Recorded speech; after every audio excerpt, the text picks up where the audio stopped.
ملګري ملتونه وایي په افغانستان کې د روانو جګړو، کرونا وبا او وچکالۍ له کبله د میلیونونو افغانانو ژوند له جدي ګواښ سره مخ دی. په افغانستان کې د یاد سازمان مرستیال رامز اکبروف په کابل کې د یوې خبري غونډې پر مهال وویل که څه هم دغه سازمان روان کال له 3.7 میلیونو افغانانو سره بشري مرستې کړي، خو په خبره یې لا هم دغه هیواد دریمه برخه نفوس بیړنیو بشري مرستو ته اړتیا لري. د اوسني بیړني حالت ته وچکالۍ له کبله د افغانستان نږدې دریمه برخه وګړي له بشري ناورین سره مخ دي. د دغه هیواد نږدې نیمایي ماشومان له لوږې او خوارځواکۍ سره لاس او ګریوان دي. دا وضعیت دردونکی ده. دوی باید له دې حالته راوایستل شي.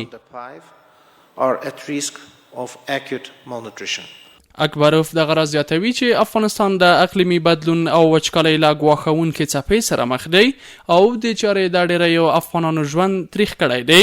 نوموړی د بشري مرستو پر کارکوونکو بریدونه د اندېښنې وړ بولي او زیاتوي چې یوازې په روان کال کې پر هغه هیواد کې د بشري مرستو 25 کارکوونکي وژل شوي او له 80 نور زیات ټپیان شوي دي. دا اسانه نه ده. یوازې په روان کال کې د بشري مرستو د رسونې پر مهال د بشري مرستو 25 کارکوونکو خپل ژوند بایللی، 80 نور ټپیان شوي. زه یو ځل بیا ټینګار کوم چې د بشري مرستو کارکوونکي بېطرفه دي. ټول اړخونه باید د دوی د ژوند خوندیتوب ته جدي پام وکړي.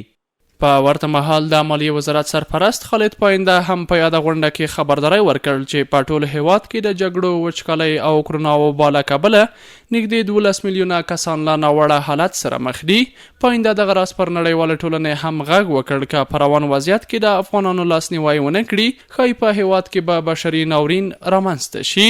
ضرورت به ایست که یک درخواست مشترک کمک‌های بشردوستانه که جمهوری اسلامی افغانستان و سازمان ملل متحد امروز برای انداخته شود تا از یک فاجعه انسانی جلوگیری شود.